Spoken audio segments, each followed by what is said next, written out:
Muy buenas tardes, hermanos. Damos gracias a nuestro buen Dios por su amor y su misericordia. Recordamos que en este momento su teléfono debe estar apagado o en silencio. Pasamos a lo que nosotros consideramos dentro del culto la parte más importante, que es escuchar la palabra de Dios, que sea predicada, enseñada, para poder ser atesorada y vivida. Con ello en mente continuamos estudiando el libro de Deuteronomio. Estamos todavía en el capítulo número 32. Deuteronomio, capítulo 32. Vamos a orar para pedirle a nuestro buen Dios que nos asista, nos ayude a poder entender su bendita palabra, a reconocer que no solo debemos ser buenos oidores, sino hacedores de la misma. Oramos. Amado Dios y Padre eterno, damos gracias en este bendito día por el privilegio de poder ser congregados en su nombre. Agradecidos una vez más de que haya puesto el querer y el hacer por su bendita voluntad, que nos hallemos aquí en la congregación local para reconocer que solo usted es Señor, que debemos unirnos, pues somos parte de un mismo cuerpo, de un mismo hombre, de un mismo edificio, de ese nuevo templo cuya piedra angular es Cristo y donde aquellos que por gracia hemos sido llamados somos piedras también pequeñas de ese edificio. Que podamos disponernos a escuchar su bendita palabra con un corazón bien dispuesto a recibirla, auxiliados como siempre por su gracia. Que su amado Espíritu Santo nos guíe a toda verdad, a toda justicia. Que ese corazón regenerado, que tiene ahora la capacidad de poder ver, escuchar y poder obedecer, no solo sea instruido, sino sea fortalecido por su palabra y por su amado Espíritu Santo para que podamos amarle como usted demanda. Un amor que debería ser completo, íntegro, con todo nuestro corazón, con toda nuestra mente, con toda nuestra alma y con todas nuestras fuerzas. Aunque la bendita realidad es que todavía ninguno de nosotros damos ese grado.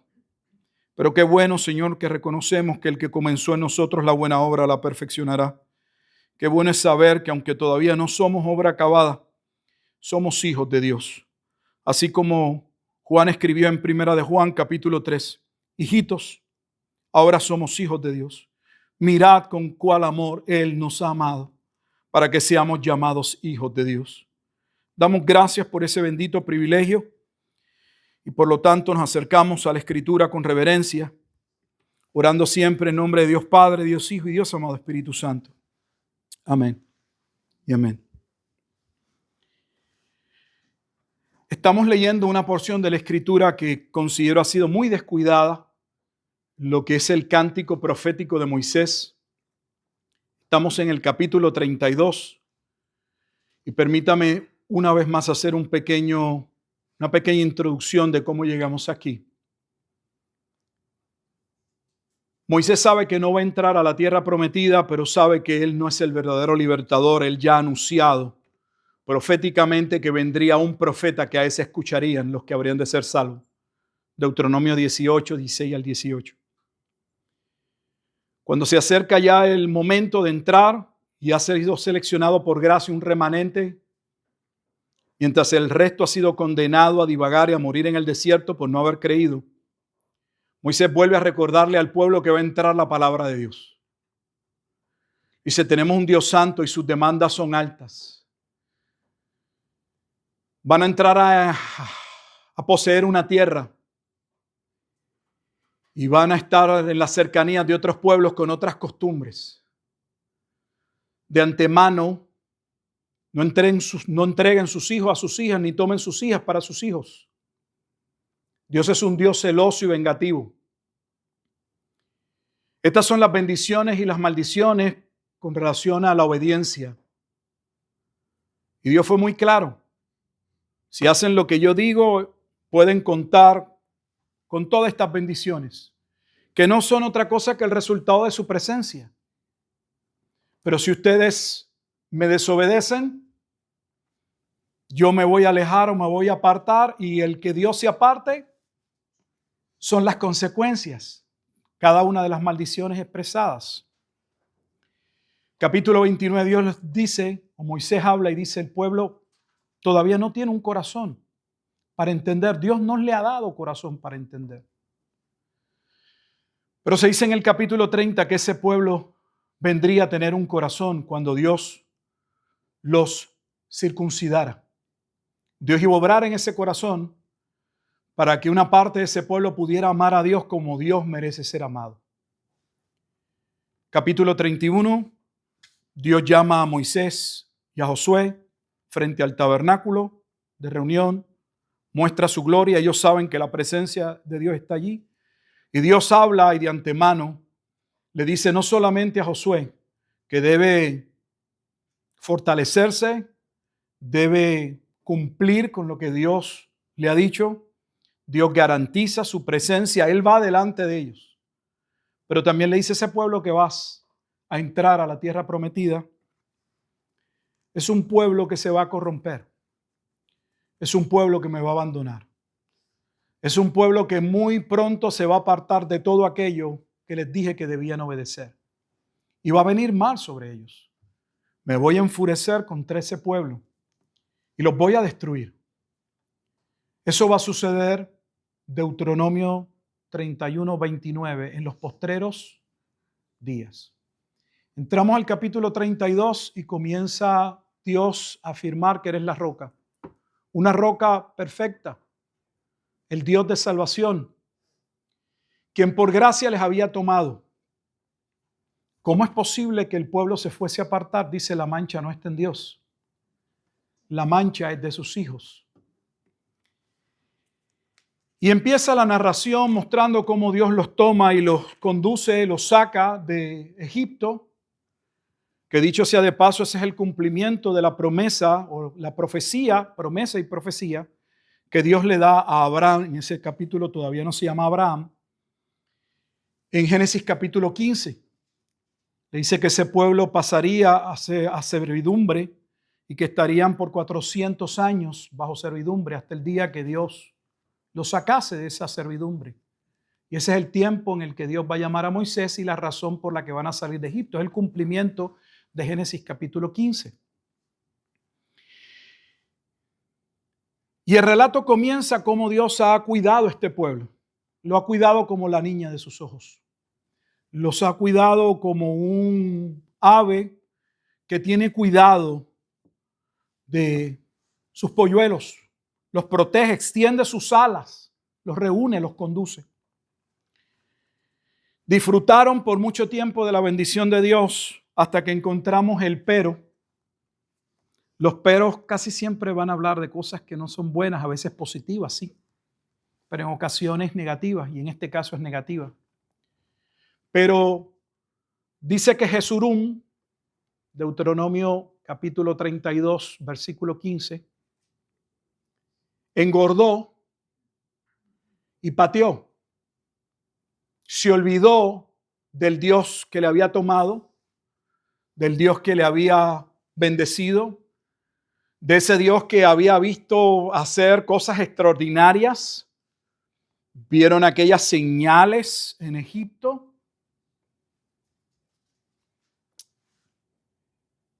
Se apartó. Versículo 16 comienza a decir que menospreciaron, el 15 finaliza, y menospreciaron la roca de su salvación. Y ya el versículo 16 dice que le despertaron a celos. ¿Por qué? Porque estaban bajo un pacto y ese pacto es visto como un pacto marital. Ya lo hemos hablado en otras ocasiones. La forma o manera de que el pueblo pudiese entender, concretar en su mente algo abstracto, hacerlo tangible, algo que se pueda tocar, que ellos pudiesen entender, era sacarlo de ese plano abstracto y llevarlo a lo concreto. Y le dice, miren, esto es como un hombre con una mujer cuando entran en una relación marital. Vean el pacto de esta manera. Yo soy el esposo y ustedes son la esposa. Por lo tanto, cualquiera de las dos partes que se unen para hacer una sola carne y se va y se une o se junta a otra persona, lo leíamos en Proverbio ahorita, está en adulterio, está violando el pacto. Y ustedes me dejaron, me provocaron a celos, me provocaron a ira. Pero esta es una ira santa. No son los ataques de ira que a nosotros nos pueden dar a los seres humanos, que a veces ni tan siquiera ni razón tenemos en nuestras locuras y acciones que llevamos a cabo, que en ocasiones son el producto de desentendimiento, de no preguntamos, pasamos juicios apresuradamente. En el caso de Dios, no es así. Lo provocaron a ira con abominaciones, termina el versículo 16. Sacrificaron a los demonios y no a Dios. Mientras debían instruir a sus hijos en los caminos del Señor y enseñarle la palabra de Dios, el famoso Shema, Deuteronomio, capítulo 6, no lo hacían. Oh, pero entregaron a sus hijos a muerte. Los entregaron a Moloc. Dioses que no habían conocido, a nuevos dioses venidos de cerca, que no habían temido vuestros padres, versículo 17.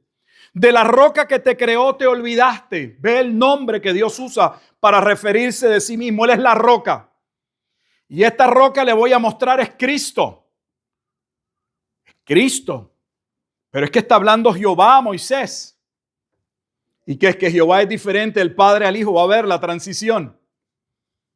Por eso esa palabra roca es importante. Porque el pueblo se desviaría llegado el momento, caerían, como veremos, porque menospreciarían la roca. Lo habían hecho antes y lo harían en el futuro. Recuerde que esto es un cántico profético ¿hacia qué? Hacia el futuro. ¿A qué roca iban a desechar? A Cristo. Hay que leer con entendimiento. Y lo voy a mostrar de manera clara mientras continuemos. Te has olvidado de tu Creador, versículo 18. Y lo vio Jehová y se encendió en ira por el menosprecio de sus hijos y de sus hijas. Y dijo, esconderé de ellos mi rostro. Ya eso lo había dicho en Deuteronomio capítulo 31, versículo 17. Cuando les mencioné en la introducción que Dios le dice a Moisés, llama a Josué y preséntate frente al tabernáculo de reuniones. Esa es una de las expresiones que Dios usa. Esconderé de ese pueblo mi rostro y verán lo que les va a suceder. Aquí dice, verán cuál será su fin. Porque son una generación perversa, hijos infieles, que es lo mismo que hijos adúlteros. Ellos me provocaron a celos, versículo 21, con lo que no es Dios. Me provocaron a ira con sus ídolos. Yo también los moveré a celos con un pueblo que no es pueblo. Los provocaré a ira con una nación insensata. Y por esta parte andábamos el domingo pasado viendo las implicaciones principalmente de Deuteronomio capítulo 32, versículo 21, que es vital que lo comprendamos en su extensión. Voy a tratar de ver cómo resumir. Los voy a llevar a la escritura para poder demostrar bajo el principio de analogía de la fe dónde está la luz y la interpretación. Tengo que ir al principio, al libro de Génesis. Permítame, escucha con calma y va a ver por qué. Cuando Dios crea el mundo, en Génesis capítulo 1, coloca al primer hombre como cabeza representativa del mundo. Ese hombre es formado a la imagen de Dios para que actúe conforme a su semejanza y ejerza señorío o dominio sobre toda la creación. Y esto lo hemos hablado. Y hemos dicho que ese señorío, ese primer Adán no lo ejercería. Caería en pecado, sería expulsado del Edén. Y esa imagen que debía multiplicarse entre el matrimonio, hijos creados a la imagen de Dios, pero también educados conforme a la semejanza de Dios para que también ejercieran dominio sobre la creación de Dios, va a fallar.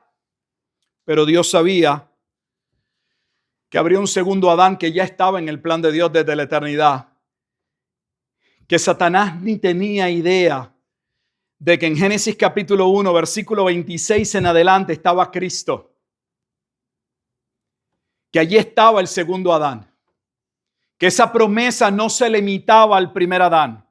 Habría un hombre nacido de mujer que tomaría y llevaría a cumplimiento lo que Dios había demandado. Ese hombre es Cristo. Ese es el Salmo 8, explicado en Hebreos capítulo 2 como Jesucristo.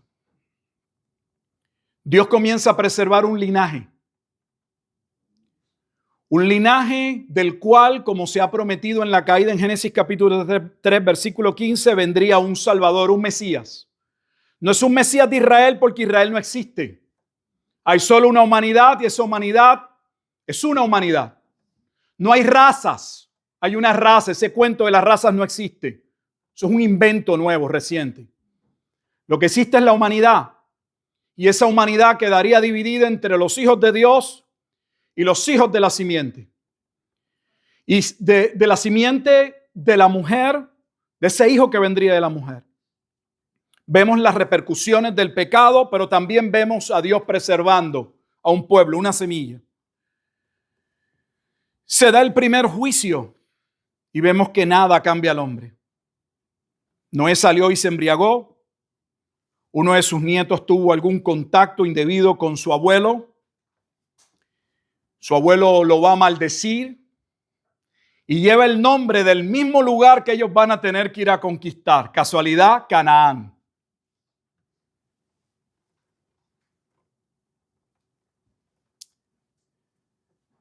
El linaje continúa hasta que Dios de Taré llama a un varón llamado Abraham. Le dice, sal de tu casa y de tu parentela hacia un lugar que yo te mostraré. Cuando le da la promesa en Génesis capítulo 12, versículo 3, que ha creado gran controversia en estos días por la guerra. Porque como siempre, aprovecho la coyuntura y no me quiero desviar. Aquí algunos senadores, el presidente de los Estados Unidos, algunos congresistas y senadores, ellos solo abren la Biblia solo para un solo versículo. Si lo mismo hicieran para cosas que nunca se debieron haber legislado y decir nosotros no podemos apoyar el aborto porque la Biblia dice que Dios es el dador de la vida. Pero como siempre y lamentablemente sucede aún en el ámbito eclesiástico, se usa la Biblia a conveniencia, matizada o interpretada de acuerdo a las concupiscencias. Y Dios le dice a ese hombre que por medio de la simiente Dios va a bendecir a muchas familias y naciones de la tierra.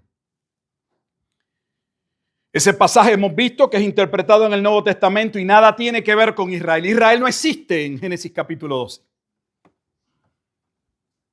De hecho, Abraham es un descendiente de Ur de los Caldeos, de Mesopotamia, de la antigua Babilonia. Por eso hay una colección en Babilonia. Josué capítulo 24 lo muestra con toda claridad. Cuando Josué se despide, le dice, les recuerdo de dónde Dios sacó a nuestros padres. Lo sacó del otro lado del Éufrates y éramos idólatras. Por la gracia de Dios somos lo que somos. Lo dice todavía más claro el profeta Ezequiel en el capítulo 23 cuando habla de esas dos hijas que tuvo Israel, que ambas fueron rameras. Y le dice que la menor quedó fascinada, quedó flechada cuando vio a los hombres vestidos de guerra de Babilonia. Y se dio cuenta que ese era su lugar de nacimiento. Así que Dios no llama a un israelita a ser bendición. Dios llama a un hombre que es parte de la simiente de la humanidad por medio de la cual va a venir el Mesías. Y ya está anunciando en Génesis capítulo 12, versículo 3, lo mismo que se ha afirmado en Génesis capítulo 3, versículo 15, que, sígame, ya va a ver la conexión, que por medio de la simiente que es Cristo, Gálatas capítulo 3, versículo 16, habría salvación para muchos hombres en la tierra. Pastor, ¿qué tiene que ver eso con Deuteronomio capítulo 32, 21? Todo. ¿Cómo lo unimos?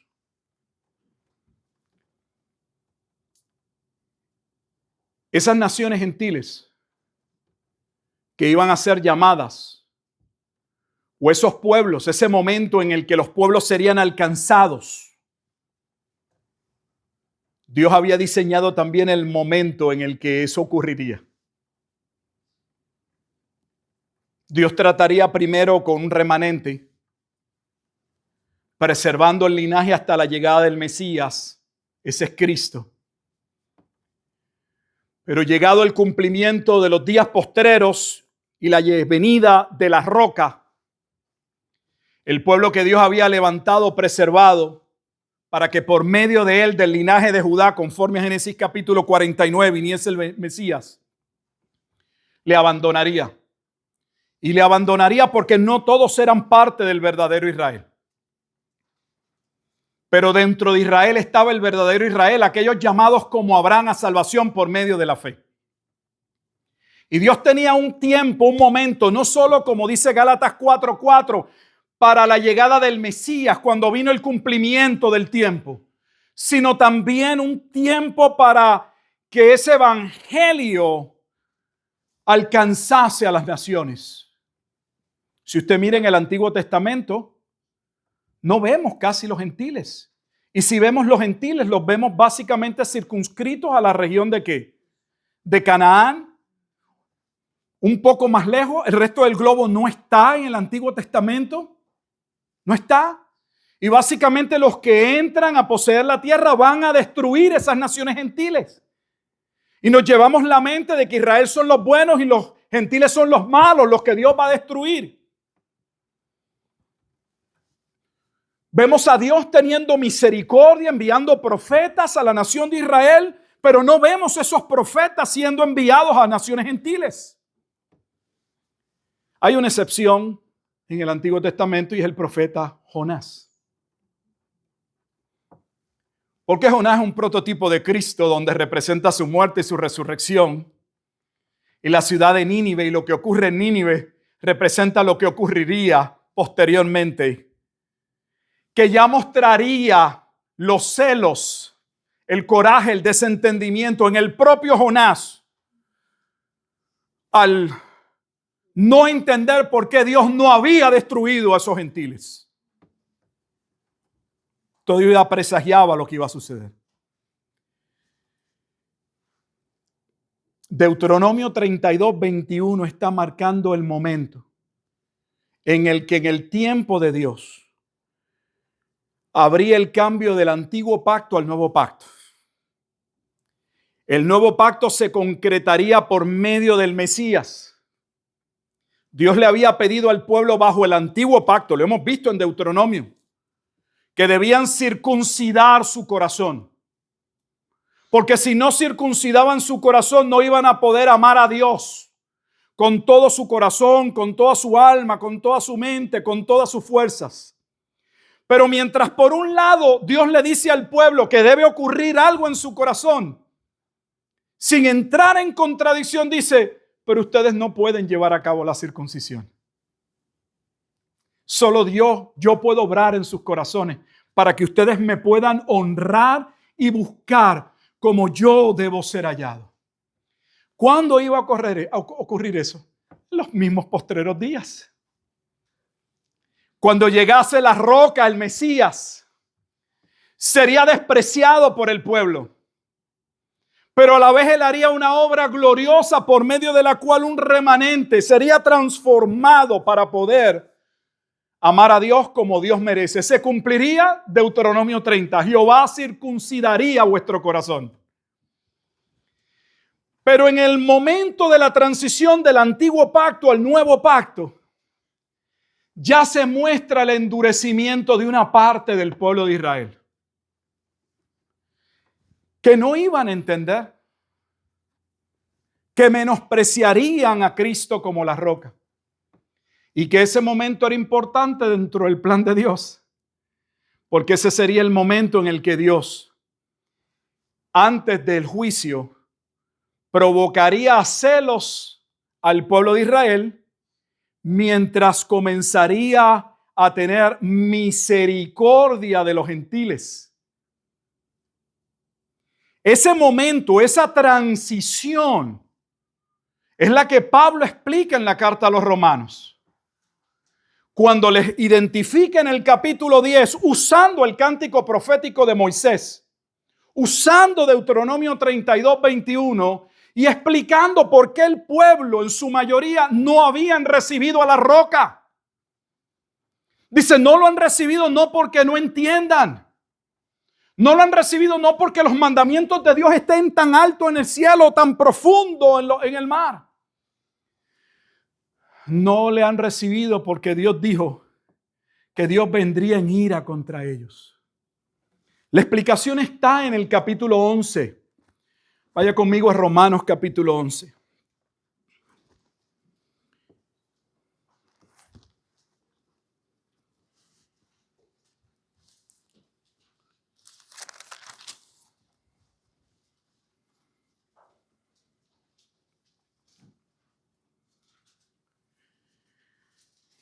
Solo para recordarles, porque esto lo vimos, el capítulo 10 de Romanos, en el versículo 19, Pablo está citando como profecía de origen Deuteronomio 32, 21. Pablo está diciendo en su tiempo, no en un tiempo futuro. Está diciendo, está ocurriendo lo que Moisés habló de parte de Dios. Que en los postreros días la roca sería rechazada, provocarían a ira a Dios, apartaría su rostro sobre ellos. Pero antes de ser destruidos, Dios los provocaría a celos. No los puede provocar a celos si los destruye primero. Esos son los celos que uno puede ver en el libro de los Hechos y que llevan a Pablo finalmente a entender que se debía dirigir única y exclusivamente o centrarse en predicarle a los gentiles.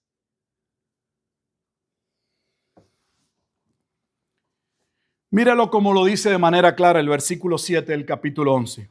Romanos 11, versículo 7. Después de Pablo haber dicho que Dios siempre ha tenido un remanente en cada tiempo y que ese remanente en cada tiempo que Dios llama salvación representan a aquellos que de antemano Dios conoció, Romanos 11, versículo 2. Y no que conoció como algunos sistemas salvíficos o soteriológicos tratan de presentar, que es que Dios vio que había personas que tendrían el corazón para recibirle. Eso no es correcto. Dios no vio a nadie con un buen corazón. Es una contradicción dentro de esta misma carta. No hay ni uno bueno. Dios no vio a nadie bueno. Pero Dios escogió un pueblo, como se lo dijo Elías. Elías, ¿tú crees que estás solo? No estás solo. ¿Por qué no estás solo? Porque yo me he reservado, yo he escogido un pueblo que no ha doblado su rodilla a Baal. Tal vez tú no los ves. Tal vez entre la multitud desaparecen, no tienes ojos para verlos, pero ahí están.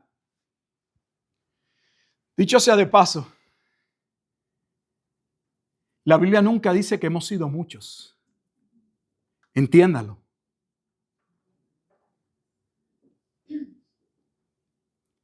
Le digo que eso es un engaño de la iglesia.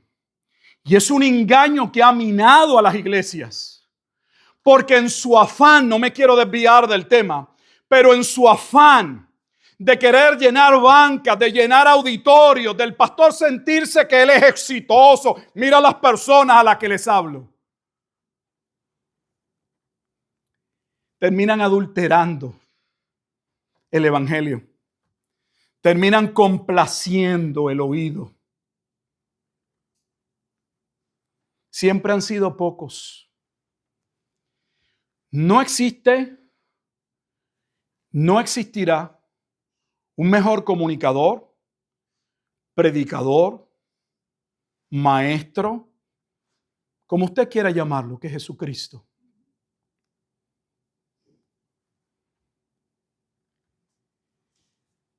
Y gran parte de los momentos en los que tuvo multitudes, no las tuvo por lo que hablaba. Las tuvo porque habían donas y café. Porque habían buenas enchiladas. Había carne asada.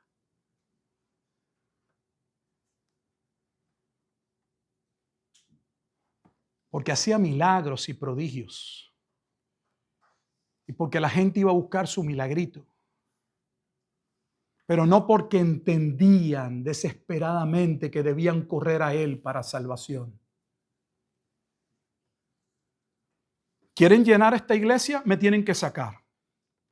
Tráiganse un predicador que traiga buena música. Pongan algunas bombillas, bajen un poco la luz. Que el predicador no hable tanto. Hagan un programa muy animado y que cada domingo se presente algo nuevo, como un teatro. ¿Cuál es la nueva película que viene? Se llenan. La iglesia está buscando cualquier cosa para llenarla, para llenarla, como si dependiera de nuestro trabajo. Como si alguien pudiera ser alcanzado por otro medio que no sea la obra del Espíritu y la Escritura. Es una iglesia necia. Necia, sin entendimiento. Porque no hay nadie, absolutamente nadie, no hay uno que pueda venir a salvación sin que la palabra de Dios no haya cabida, porque Dios en su gracia ha llamado a esa persona y lo ha elegido, y el Espíritu Santo ha obrado para que esa palabra caiga y dé fruto. Las otras cosas, ninguna de ellas puede cambiar el corazón. Pueden mover emociones, pueden mover sentimientos, pero no confundamos la emoción, el sentimiento, el emocionalismo con la obra real del Espíritu Santo de Dios. Y luego atraemos personas que no son cristianas a la iglesia, los queremos obligar a ser cristianos porque para ellos los mandamientos son gravosos. Se enojan y patean como Jesurún. Patean. Crean problemas, divisiones en las congregaciones. Cuidado. Siempre ha habido un remanente. Y antes del versículo 7 que vamos a leer, Pablo dice, siempre ha sido escogido por gracia, nunca por obras. Porque en el momento en que colocas una obra, ya no estás hablando de gracia. Y ahí dice en el versículo 17, ¿qué pues? Lo que buscaba Israel no lo ha alcanzado. ¿Qué pasó con la expectativa y la promesa que tenía Israel de un pueblo redimido, de su Mesías? ¿Qué ha pasado? Ya Pablo ha dicho lo que ha pasado. Que proféticamente ese pueblo, cuando llegara a la roca, no tendrían oídos para oír. Ya él ha citado Isaías 53, versículo 1. En el versículo 16 del capítulo 10, mas no todos obedecieron al evangelio, pues Isaías dice, Señor, ¿quién ha creído a nuestro anuncio? Sin embargo, aunque la mayoría no había creído, dice, versículo 7, capítulo 11, pero, aquí el pero es positivo. Pero los escogidos sí lo han alcanzado. ¿Qué habían alcanzado? Habían sido alcanzados por la gracia. Pablo es uno de ellos. Pablo se presenta como un testimonio claro de alguien que fue llamado por la gracia de Dios. ¿Y qué pasó con el resto? Ahí lo dice el pasaje.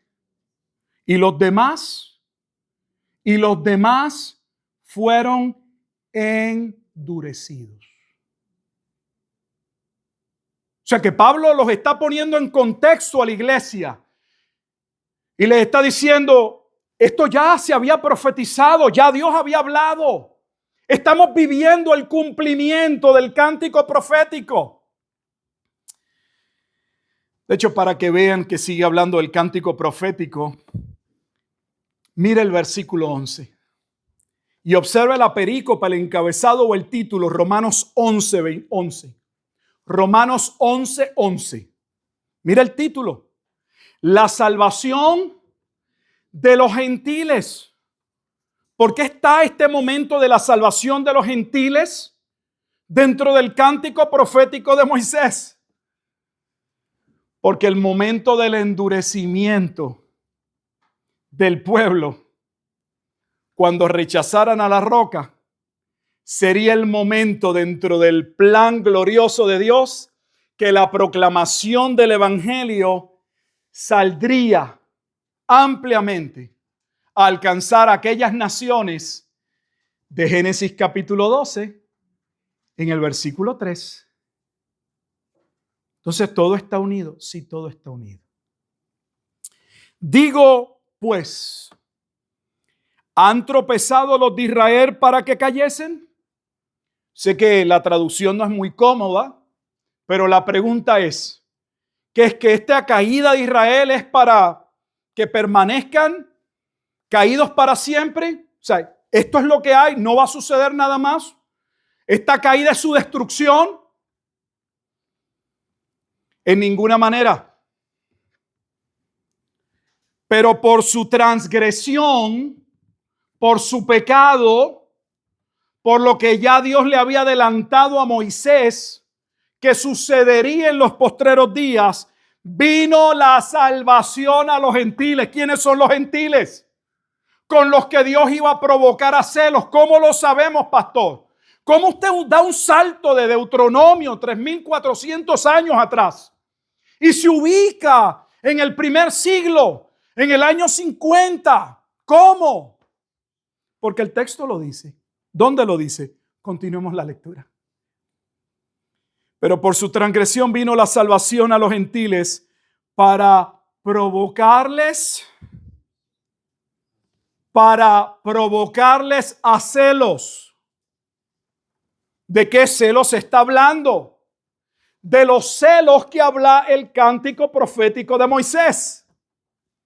Ustedes, Dios dice, ustedes me han provocado a celos con lo que no es Dios. Por tanto, yo también os provocaré a celos con un pueblo que no es pueblo.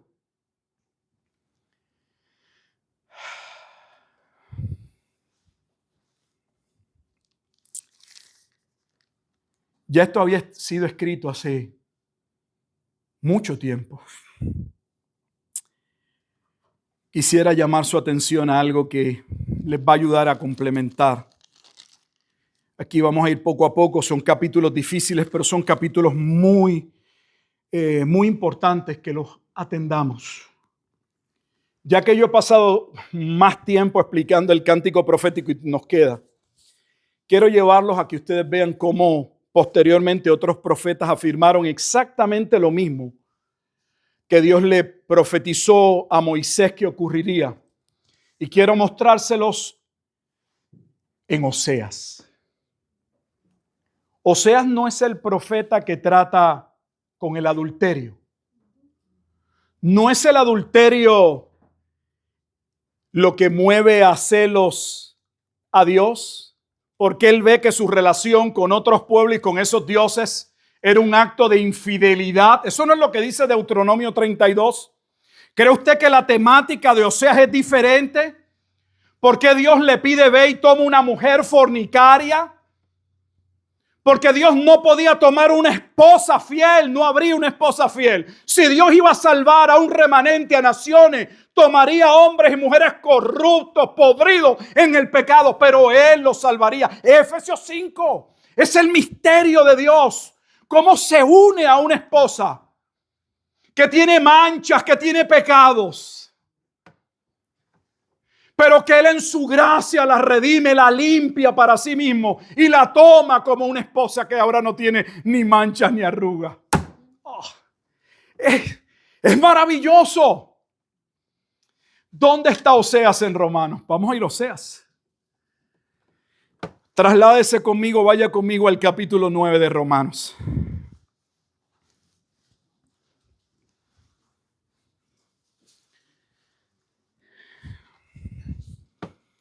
Yo sigo como un niño fascinado con mi Biblia. Esta semana vi cosas que dije, tengo que volver a escribir, reescribir el libro de el cántico profético de Moisés, no porque haya escrito algo que está mal, sino porque mi visión, mi panorama de la escritura se va, mientras más estudio, más se va, más veo conexiones, más aprendo. En Romanos 9, para ponerlos en contexto, Pablo está respondiendo a la pregunta: ¿cómo puede ser Israel como nación, un pueblo escogido, si los que son escogidos son justificados? Pablo, tú acabas de hacer una afirmación en Romanos capítulo 8 que no tienes que explicarla, Pablo. Tú has dicho en Romanos capítulo 8, versículo 30, que los que Dios predestinó, llamó, que los que llamó, justificó, y que los que justificó, glorificó. Hay una cadena inquebrantable. Y Pablo termina el capítulo 8 afirmando que lo que Dios escogió y justificó, ¿quién lo condenará? ¿Y cómo fueron escogidos y justificados? Pablo dice, porque Dios nos amó. Si alguien puede presentar algo más grande que Dios, entonces puede tener certeza de que tal vez esto no sea seguro. Pero mientras Dios sea el Dios del universo y no haya otro como Él, ni lo grande, ni lo de abajo, ni lo ancho, ni mediano, ni ángeles, nada puede cambiar lo que Dios ha hecho por nosotros en Cristo. Entonces Pablo quedó bonito. ¿Qué pasó con Israel? ¿Acaso Israel no era el pueblo escogido? Si fueron escogidos, ¿no deberían ser justificados? Y para ser justificados tenían que haber creído. Y por eso Pablo inicia en el capítulo 9 diciendo, Dios no ha cambiado. Dios no ha sido infiel. Es que no todos los que descienden de Israel son de Israel. Y esto lo hemos hablado. Pero quiero llevarlos a algo que les va a ayudar. Cuando habla de que Dios tiene misericordia del que Él quiere tener misericordia y se compadece del que Él se quiera compadecer, porque nadie merece misericordia, todos merecen justicia, sería la destrucción. Dice, ¿y qué Dios? ¿Y qué si Dios quiso como un alfarero tomar de la misma masa y disponer que una parte de esa humanidad fuese redimida y colocar y hacer una obra para que fuesen salvos por su misericordia? ¿Hay injusticia en Dios? La contestación es que no. Versículo 20, pero antes, oh hombre, ¿quién eres tú para que alterques con Dios? Diré el vaso de barro al que lo formó, ¿por qué me has hecho así? ¿O no tiene potestad el alfarero sobre el barro para hacer de la misma masa un vaso para honra y otro para deshonra? Aquí no está hablando, y no voy a entrar en términos de las posiciones reformadas, de que Dios desde el principio crea personas para la destrucción. Dios no creó personas para la destrucción. Pero quiero que entienda que hay un ala reformada que eso es lo que cree. Que Dios antes de la creación creó una parte de la humanidad para Él glorificarse destruyéndolos, mostrando su ira, su juicio.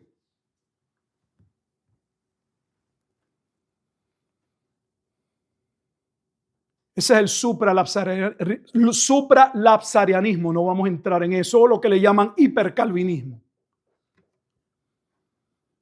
Eso no es lo que está hablando. Lo que está hablando es de la gracia y de la justicia. ¿Podía Dios decidir tener misericordia de algunos y no de todos? Dice sí. Como el alfarero, él pudo tomar esa parte de esa masa y disponer que parte de esa masa fuese redimida en Cristo. Mira el versículo 22. Y que si Dios, queriendo mostrar su ira y hacer notorio su poder, soportó con mucha paciencia los vasos de ira preparados para destrucción, Dios sabe que esos que no vendrían a la fe pasarían por su justicia y serían destruidos. Y para hacer notorias las riquezas de su gloria, las mostró con los vasos de misericordia que Él preparó de antemano, porque ha dicho claramente que Dios predestinó. Y que los que predestinó justificó, llamó, y los que llamó justificó y glorificó. Pastor, ¿dónde encaja Deuteronomio 32? Lo va a ver ahora. A los cuales está hablando ahora, en el momento en que estamos hablando, está hablando de los vasos de misericordia. Pero recuerda que el tema es Israel. Pero ve el cambio a los gentiles. Pablo está mostrando que no todos, por tener ascendencia a Abraham, serían hijos del pacto. Y les muestra que la Escritura enseña que solo sería salvo un remanente de Israel. Que Dios iba a destruir a muchos y tendría misericordia de un remanente. De eso está hablando.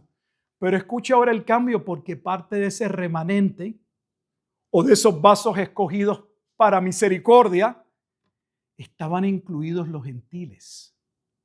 Véalo.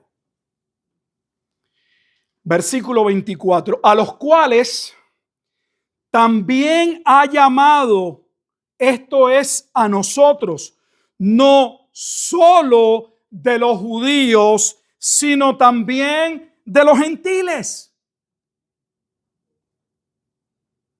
Dios tendría un momento en que cuando fuera a hacer juicio y cuando fuese a tener misericordia en Cristo en la roca, no solo llamaría a israelitas a salvación, escogidos por gracia, sino que dentro de ese remanente escogido por gracia, como Pablo dice en Romanos 11, no solamente estarían circuncisos, sino gentiles. Eso es lo que está hablando Moisés. Moisés está hablando que habría un momento en que ese pacto que previamente ya anunciaba con Abraham, que la simiente sería para salvación de muchos, el cántico profético está mostrando en qué momento dentro de la historia de la humanidad el plan de Dios se abriría a los gentiles. Llegado el momento del cumplimiento del cántico profético. Y ya van a ver Oseas. Versículos 25 y 26. Como también en Oseas dice, llamaré pueblo mío al que no era mi pueblo. Oh, eso no es exactamente lo que dice Deuteronomio 32, 21. Los voy a provocar a celos llamando a un pueblo que no es pueblo.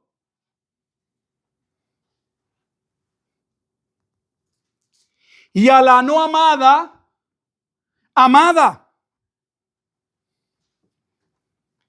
Y en el lugar donde se les dijo, vosotros no sois pueblo mío, allí serán llamados hijos del Dios viviente. O sea que todos los llamados por gracia,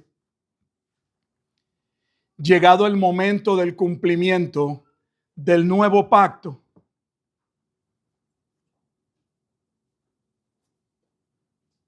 en ese momento, el evangelio, la misericordia, se abriría para los gentiles. Por siglos los gentiles vivieron en oscuridad. A la gente le guste o no, no quieren hablar, pero esa es la realidad. Cuando Pablo dice en Romanos capítulo 1, versículo 18 en adelante, que Dios ha estado airado y ha manifestado su ira desde el principio, dice que ha dejado a los hombres en la oscuridad. Los ha dejado en su necio corazón. Los ha dejado andar en sus concupiscencias. Pero Dios tenía un momento en el que las naciones gentiles serían llamadas a salvación. Y Pablo lo que está diciendo es, ha llegado el momento del juicio. Esos vasos de destrucción, no está hablando del juicio final. Está hablando del juicio anunciado por menosprecio de la roca. Le dice, pero Dios también anunció que habrían vasos de misericordia, que Dios salvaría a un remanente. Y Pablo dice, pero ese remanente no está limitado a una parte de Israel. En ese remanente proféticamente estarían los gentiles. Para entenderlo, y con esto termino, el tiempo avanza. Vaya conmigo al profeta Oseas. Regresemos al Antiguo Testamento, ahora el profeta Oseas. Y de aquí no vamos a pasar. No nos va a dar tiempo. Pero quiero concluir con los primeros 2 capítulos, que obviamente no puedo explicarlos completos, del libro de Oseas. Nosotros estudiamos Oseas. Si usted, claro, no fue un estudio exhaustivo, pero si usted gusta posteriormente, están los estudios en la plataforma de YouTube para que le dé un repaso. Le va a ayudar muchísimo. ¿Qué sucede con el profeta Oseas? Dios le dice que vaya y tome una mujer fornicaria, hijos de fornicación. Oseas capítulo 1, versículo 2.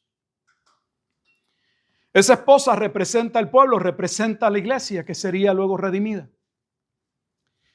Y Oseas va a tener con esa mujer 3 hijos. Va a tener primero un hijo, una hembra y luego un varón. Y Dios mismo le va a dar los nombres a los hijos. Y los nombres de que tienen los hijos muestran el plan profético de Dios. En el versículo 4 dice que nació el primer varón. Y le iban a poner por nombre Jezreel. Y significa castigo. Imagínense que usted tenga un varón y Dios le dice, le vas a poner castigo. Porque ya anunciaba a ese primer hijo el juicio que vendría. Pero si ese le suena, espere al nombre de la segunda. El segundo hijo es una hembra, lo Ruama. Lo va a ver en el versículo 6. Concibió ella otra vez y dio a luz una hija. ¿Y sabe cuál es el nombre que Dios le dice que le va a poner al segundo hijo, una hembra? No misericordia. Vaya uniendo el cuadro profético. Los voy a castigar y no tendré misericordia. Le nace un tercer hijo, versículo 9. Varón, le vas a poner Loammi. ¿Y qué significa Loammi? No son mi pueblo. Los voy a castigar sin misericordia, ya no son mi pueblo. Hay alguien que tiene que ponerse a estudiar la Escritura porque la Biblia es clara. Hemos estado interpretando el Nuevo Testamento sin conocer el Antiguo Testamento.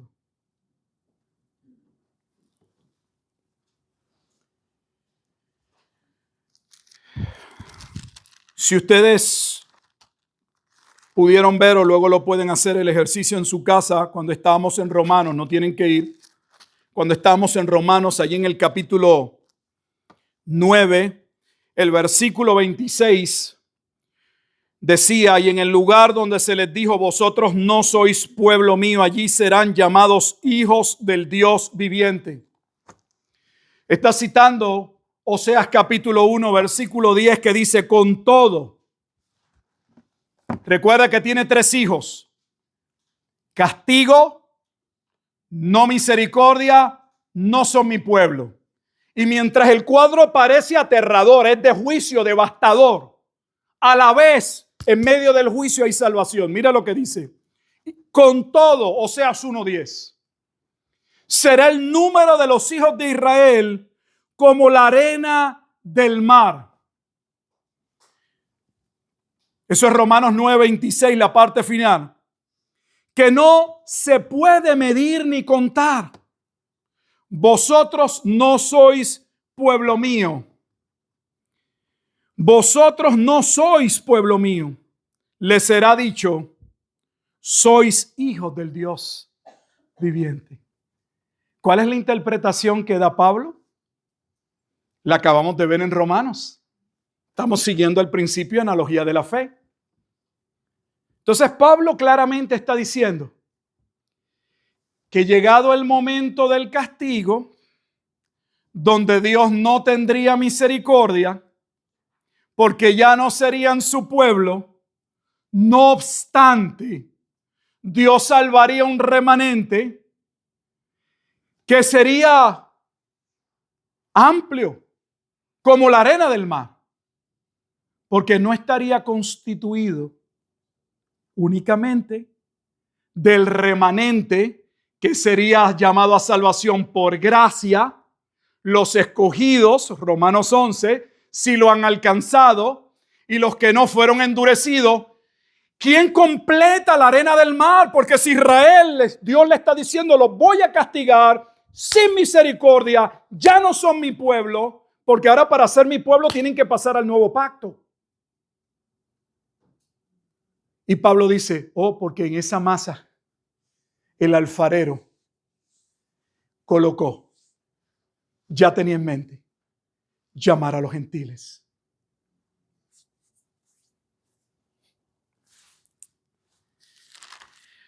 Paso al capítulo 2 de Oseas. Quisiera poder tener todo el tiempo del mundo para ir poco a poco con estos libros. Yo me los disfruto, sudo de aquí, pero veo algunos que... Yo sé. Yo he estado tanto de aquí como de ahí. Y sé que después de un rato sentado, no hay manera de estarse... Y si no está muy cómodo, pues... Pero ahí vamos, ya casi terminamos por hoy.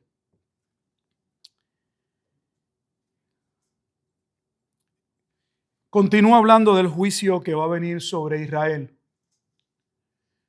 específicamente sobre el reino del norte, porque Oseas, cada uno de los profetas van dirigidos específicamente a una parte específica del pueblo de Israel, y unos se dirigen a las tribus del norte y otros a las tribus del sur.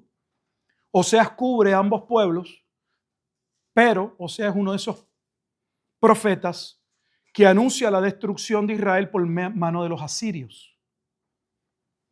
Ya hemos hablado que en el año 722 Asiria va a devastar al reino del norte. Adelanto al capítulo 2, versículo 13. Oseas 2:13. Le dije que aquí vamos a terminar en el capítulo 2 de Oseas. Y la razón por la que nos movemos a esta parte es porque vamos a ver cómo se cumple entonces la otra parte que el apóstol Pablo mencionó en el capítulo 9. Pero voy a iniciar en el versículo 13. Y la castigaré.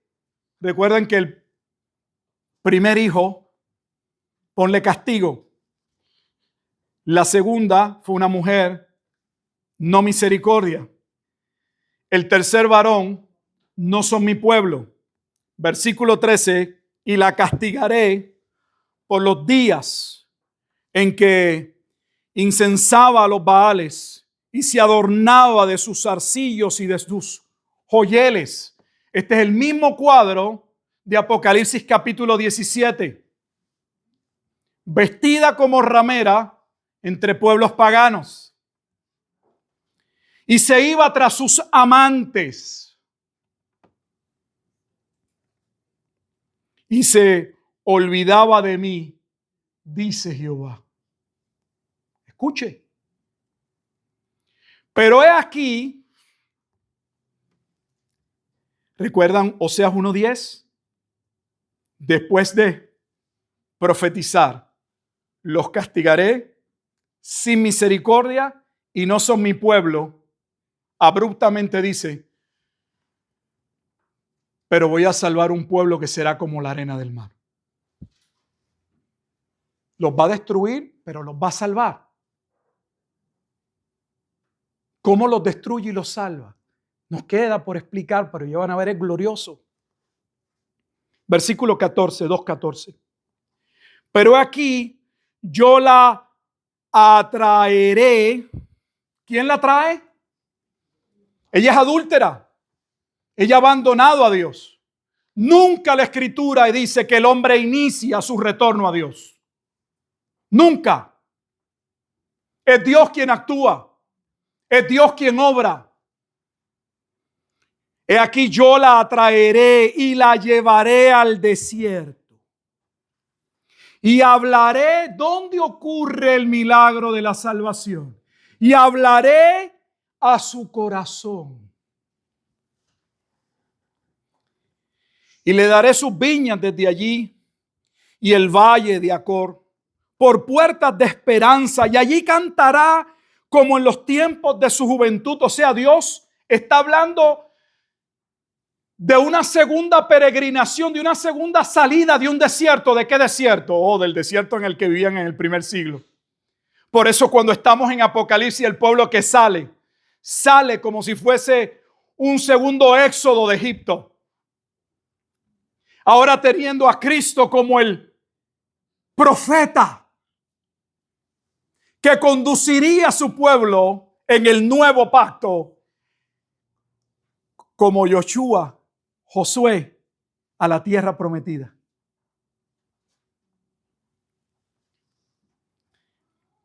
Y allí cantará como en los tiempos de su juventud y como en el día de su subida de la tierra de Egipto.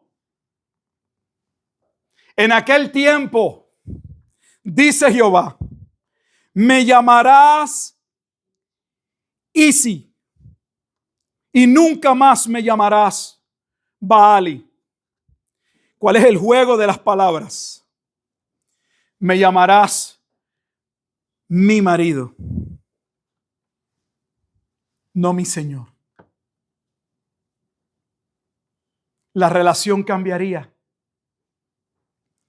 Porque quitaré, versículo 17, de su boca los nombres de los Baales. Y nunca más se mencionarán sus nombres. O sea, Dios la va a sacar de sus adulterios, de sus infidelidades. Y mire lo que Dios va a hacer. Va a hacer algo que conforme a la ley de Deuteronomio es ilegal. Es ilegal. Va a entrar en recasamiento.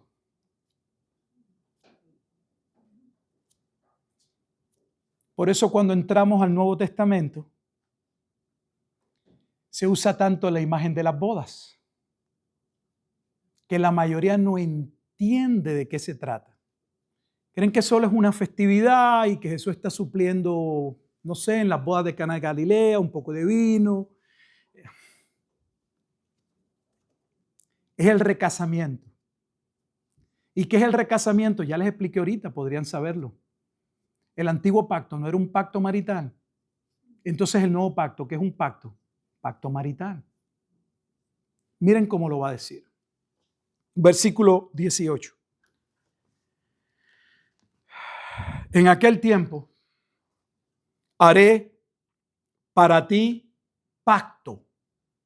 Ese pacto es el nuevo pacto. Haré para ti pacto con las bestias del campo, con las aves del cielo, con las serpientes de la tierra, y quitaré de la tierra arco y espada y guerra, y te haré dormir segura.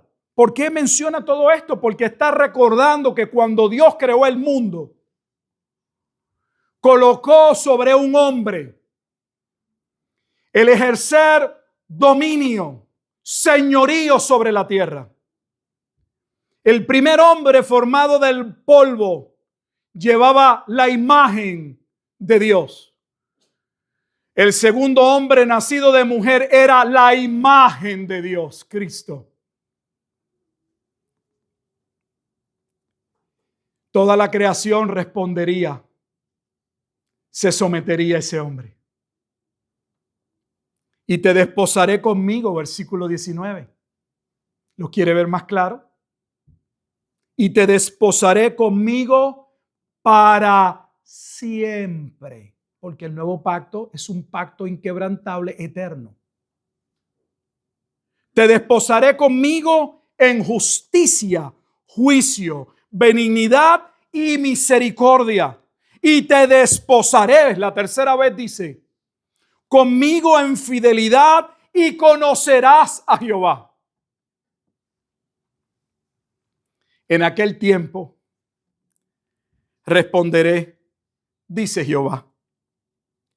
Yo responderé a los cielos y ellos responderán a la tierra. Hay un cielo nuevo y una tierra nueva bajo el nuevo pacto. Y aquella oración, venga a nosotros tu reino. Como es tu voluntad en el cielo, sea en la tierra.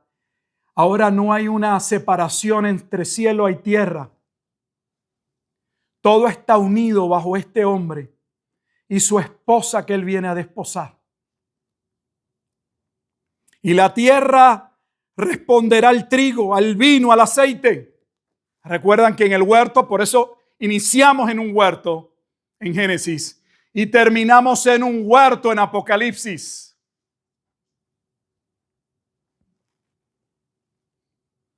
Vuelve a haber fruto, la tierra da su fruto, hay abundancia, implica la bendición del nuevo pacto. Y aquí estamos en Romanos, que nos regresa a Deuteronomio. En el versículo 23 es el último versículo de Oseas capítulo 2, dice, y la sembraré para mí en la tierra. Oh, la imagen es que los que han, con quien se viene a desposar, a establecer el nuevo pacto, son obviamente personas que van a ser redimidas en el Mesías.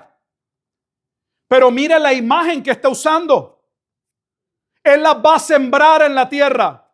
¿Cómo entramos en la parábola del reino al reino? En la parábola del sembrador. El sembrador salió a sembrar.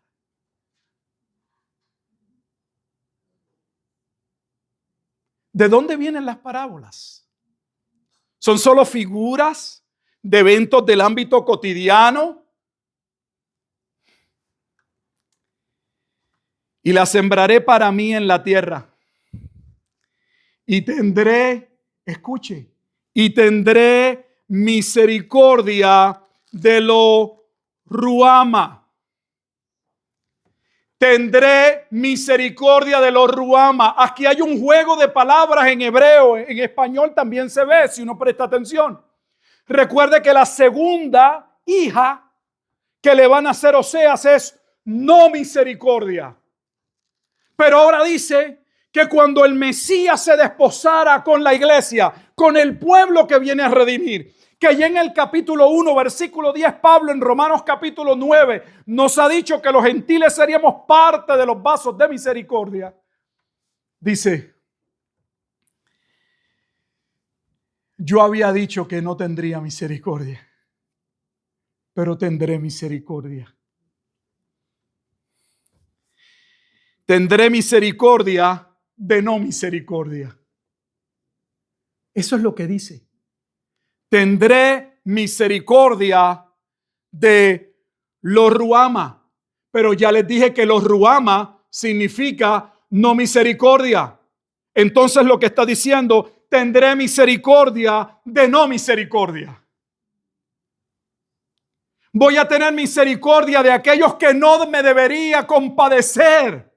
Eso es lo que está diciendo. Ellos no merecen mi misericordia.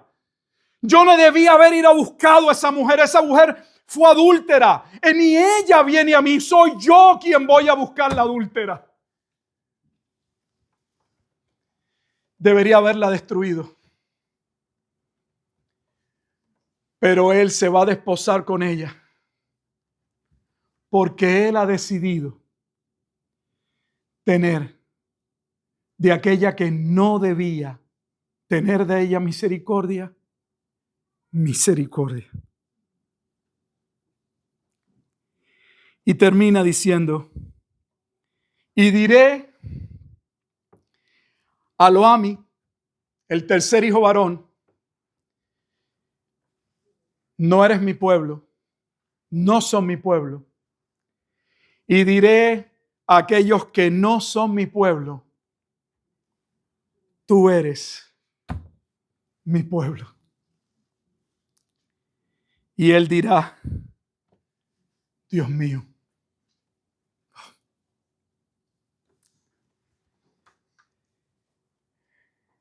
¿Cómo llegamos ahí? ¿Cómo llegamos a Oseas si iniciamos en Deuteronomio? Hicimos una pequeña introducción y mis introducciones no son pequeñas porque yo las aprovecho nuevamente para enseñar, para volver a repetir. La repetición es importante. Y llegamos al momento en el que Dios dice que el pueblo le provocaría celos, que él ardería en fuego su ira y que él haría lo mismo con ellos. Él les iba a provocar a celos. Y lo que le estoy tratando de explicar es que ese momento que ya profetiza Moisés está vaticinando, está mirando hacia un futuro y está viendo o anunciando el momento en el que la roca aparecería, la roca de salvación. Por eso se habla de la roca de salvación. Es Cristo. Y ellos despreciarían la roca de la salvación. Serían una generación malvada. Dios debía destruirlos. Pero Dios iba a salvar a un remanente de ese pueblo. No los destruiría a todos. Pero en ese mismo momento en el que Israel esperaba al Mesías para salvación, Dios le dice a Moisés, hay naciones, hay gentes que serán llamados a salvación. Y esas gentes de Deuteronomio 32, 21 son los gentiles. Son aquellos que Israel los consideraba no pueblo. Pero que Dios anticipa usando al profeta Oseas y les dice, es que ustedes tampoco merecen ser mi pueblo. Ustedes también merecen castigo y un castigo sin misericordia. Y no merecen ser mi pueblo. Pero ¿saben lo que yo voy a hacer? Lo que nadie esperaría que yo haría. Porque la mujer adúltera debe morir. Y la divorciada, una vez divorciada, Deuteronomio 24, 1 al 4, no puede ser retomada como esposa. Ustedes son adúlteras y hay una parte de ustedes que deberían morir, pero no van a morir. Me he divorciado de ustedes, pero voy a ir a buscarlas para volver a entrar en recasamiento. Al pueblo que le dije que no tendría misericordia, tendré misericordia de una parte de ese pueblo. Y proféticamente anunciando, y al pueblo que le dije que no era pueblo, vendrá a ser pueblo. Y ese no pueblo no solamente representaba al pueblo de Israel en su pecado, representaba a los gentiles que no eran su pueblo. Por eso Pablo en Romanos dice que el alfarero escogió tener misericordias de una parte de la masa y que esos vasos de misericordia no estaban limitados a un remanente que Dios salvaría de Israel, sino que dentro de esa masa ya estaban gentiles que serían llamados.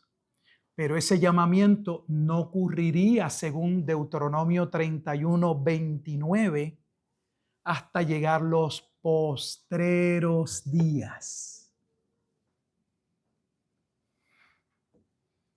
Y estamos viendo el momento profético en el Nuevo Testamento de por qué ocurre lo que ocurre.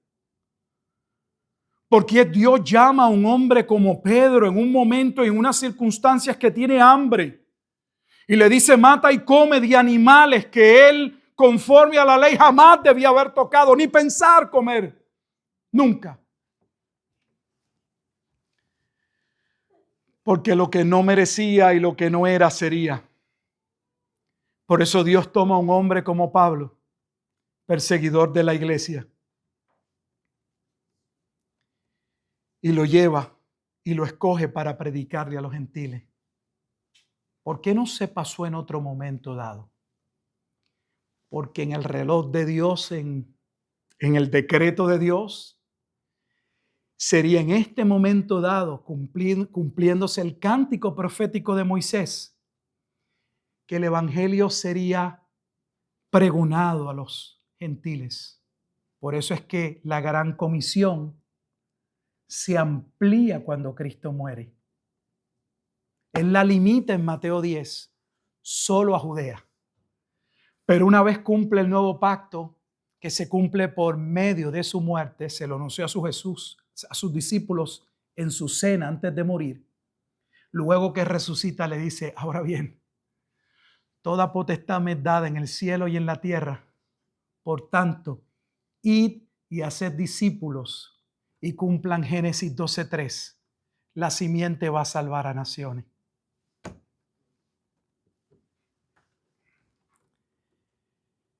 Si ustedes han entendido algo de lo que les he enseñado por la Biblia, y voy a orar, entenderían por qué la guerra que está sucediendo no tiene nada que ver con un cumplimiento profético. Nada que ver con un cumplimiento profético. Voy a orar. Amado Dios y Padre eterno, damos gracias en Cristo Jesús por ese plan, por ese amor. Ahora entendemos por qué Pablo en Romanos 11 al final termina diciendo, oh profundidad de las alturas. Pablo al hablar por el Espíritu de Dios y explicarle a los romanos lo que había pasado, él mismo se exalta al pensar qué plan glorioso. ¿Quién hubiese pensado que Dios había concretado un plan en el cual tendría primero misericordia de unos, mientras traería juicio sobre otros, para luego traer juicio sobre los que había tenido misericordia y a los que había pasado por juicio, ahora llamarlos a misericordia? Señor, te damos gracias por su bendita palabra, que todavía no entiendo cómo hay cristianos que no aman su palabra, que no estudian su palabra, que la encuentran aburrida.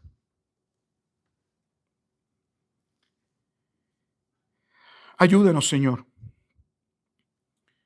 a seguir colocando nuestra mirada, que nuestro entendimiento sea saturado con su palabra, que nuestros pensamientos y caminos sean corregidos por su palabra,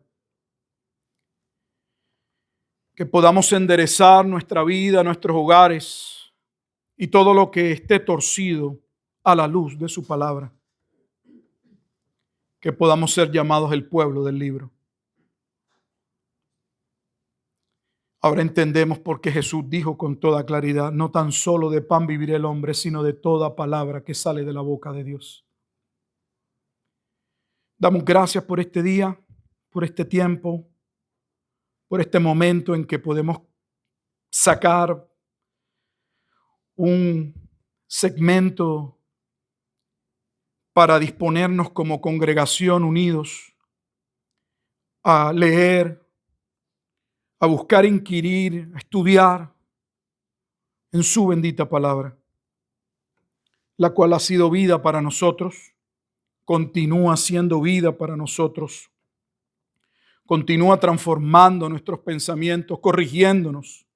Es útil, como ella misma dice, pero también oramos por aquellos que han de ser llamados como un día lo fuimos nosotros al arrepentimiento de sus pecados y a la fe en Jesucristo, para que puedan comprender que aunque todos nos desviamos, que aunque debíamos haber sido destruidos y formar parte de aquella masa de no misericordia para destrucción, qué bueno es saber que la Escritura dice que todos aquellos que con un corazón contrito y humillado se acercan a Dios en arrepentimiento y fe, la Biblia dice que Jesús dijo que Él a ninguno de ellos rechazaría. Que haya salvación y gozo en el cielo, como la Escritura dice, cuando hay un pecador que se arrepiente y puede colocar su mirada, su esperanza en la única roca inconmovible de los siglos, Jesucristo. Damos gracias una vez más en este día, Señor, y nos preparamos para participar ahora de la cena, reconociendo que en ella vemos los elementos y en ella está centrado el misterio de aquella obra de redención por aquel pueblo pecador, infiel, aquel pueblo adúltero, rebelde, que sería tomado para ser redimido bajo un pacto inquebrantable llevado a cabo no entre Dios y el hombre, sino entre las tres personas de la deidad, lo cual lo haría seguro, como dice Hebreos 6, no solo porque estaría basado en un juramento, sino que ese juramento sería confirmado por la sangre preciosa de Jesucristo. Que Él sea toda la gloria y toda la honra, pues es en Cristo Jesús en quien oramos y damos gracias. Amén.